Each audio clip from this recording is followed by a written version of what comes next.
Hello guys, welcome back to my channel. And in this video, I'm gonna tell you that what mail I have received from akasa. मैंने आपको तो बहुत देर से पता है community पे कि मुझे रिजेक्शन मेल आया है akasa से. I know it's very disheartening. And in my previous video, I have asked from you guys that in that mail, उसमें cooling period नहीं mention है. So I'm not in cooling period. So many of you said that no, you are in cooling period of 3 months, and after 3 months you can reapply. But उसके बाद अभी जब मुंबई की vacancies आई थी, मैंने apply किया था उसके लिए भी. और फिर वहाँ पे मुझे शो कर रहा था कि अप्लाई कर सकते हैं, तो मैंने अप्लाई कर दिया था. और फिर मुझे इनविटेशन का मेल आया है मुंबई के लिए. आया था 19 को, इंटरव्यू था मुंबई में. सो मैंने सोचा था कि 18 को स्टार एयर का है और 19 को अकासा एयर का है, तो I will directly go through the menu and I will vlog all the questions and necessary things which help you guys. But as you know that festive seasons are going on, and I have not got any train tickets, and air travel is too expensive for me. मैं नहीं जा पाया था मुंबई में interview देने star air और Akasa air का. But in this video I'm gonna tell you that what mistakes I have done in my fourth round, which lead to my rejection, and you guys ignore that things that I have done in my interview, so you guys make your chance high to get selected. I know that many of you are having interviews in upcoming days, और अकासा भी शायद निकाले. तो मुझे लगता है कि in my fourth round मैं उतना प्रोफेशनल नहीं था. मुझे लगा था कि जैसे जीडी मेरा फ्रेंडली नेचर से निकल गया, और जैसे मेरा थर्ड राउंड निकल गया which is pi round. So I think that fourth round भी वैसे ही होगा. और trust me guys, I have not prepare a single thing for my fourth round, because I have not expected that कि मैं fourth round तक जा भी पाऊंगा कि नहीं. मैंने बस जीडी और पीआई तक का ही प्रिपेयर करा था.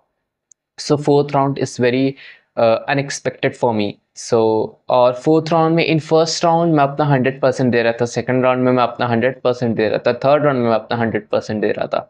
When the fourth round has come, fourth round में मैं सिलेक्शन और रिजेक्शन का, एक होता है ना, एक डर आने लगा था. सो वो तो मेरा थोड़ा मुझे अंडर कॉन्फिडेंट करा ही करा.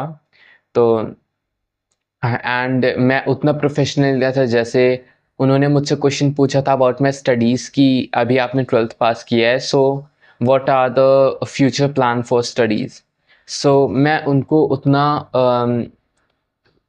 क्या कह लूँ, 100% नहीं प्रोवाइड करा पाया. उस क्वेश्चन का मैं उतना अच्छा आंसर नहीं दे पाया. और सीवी में मैंने जैसे लिखा था कि that I have manage many events at school, तो मैं उसे अच्छे से डिफाइन नहीं कर पाया. मैंने अपनी तरफ से अच्छे से डिफाइन किया था, बट आफ्टर रिजेक्शन मुझे सभी वो लग रहा है कि मैंने अच्छा नहीं किया था. सो एंड द लास्ट, कि उन्होंने मुझसे पूछा था कि आप क्या कहते हैं, आपके पास कोई क्वेश्चन है हमारे लिए, did you have any questions for us. मुझे एक नहीं, आई थिंक मैंने 5 सेकेंड्स लिए थे सोचने के लिए, जबकि इन सब चीज़ों में सोचना नहीं रहता, तुरंत बोलना चाहिए. मैं क्वेश्चन भी नहीं तैयार किया था, and I asked very silly questions that what are the future plans of Akasa in next 5 years. And उसके बाद वो हंसने लगे. उन्होंने बोला कि even I have to ask this question from you. उसके बाद वो भी हंस रहे थे, मैं भी हंस रहा था, तो चीज़ें यहाँ पे थोड़ा मेस्ड अप हो गई थी. This could be a main reason. I believe that this could be a main reason of my rejection. And देखो, सिलेक्शन और रिजेक्शन तो होते ही रहते हैं, बट रिजेक्शन से उदास तो होता हूँ. इवन मैं भी काफ़ी वो हो गया था emotional, that I am so close to selection and I got rejected. But क्या ही कर सकते हैं, आपको अपने रिजेक्शन से सीखना पड़ता है. एंड इतनी सारी चीज़ें ही थी. और मैं तो ये कहता हूँ गाइस, आप अप्लाई करते रहिए. और बहुत लोगों ने मुझसे ये भी बोला था कि they are not getting mails, और तो मैं उनको बता दूं कि अप्लाई करते रहिए, रिज्यूमे चेंज करके अप्लाई करते रहिए.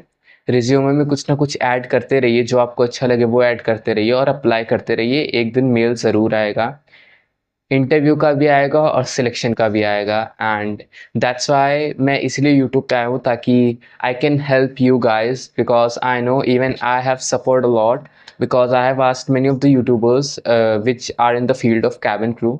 I'm not saying they are arrogant, but they don't reply, और बहुत मतलब वो अच्छे से बता नहीं पाते हैं. So that's why I'm here on YouTube to help you guys. और जो भी क्वेश्चन है, और आपको अगर किसी भी टॉपिक पे वीडियो चाहिए, तो आप कमेंट डाउन बिलो, एंड मैं उसके हिसाब से अगर मुझे लगेगा कि no this topic is important, so I will definitely gonna make a video for you guys. And बहुत से लोगों का ये भी क्वेश्चन है कि उनका स्किन केयर, उनकी स्किन काफ़ी एक्ने है और वो है। पहले आप कुछ भी कोई भी क्रीम लगाने से पहले आप डॉक्टर से कंसल्ट करिए, because I don't know that what type of acne is.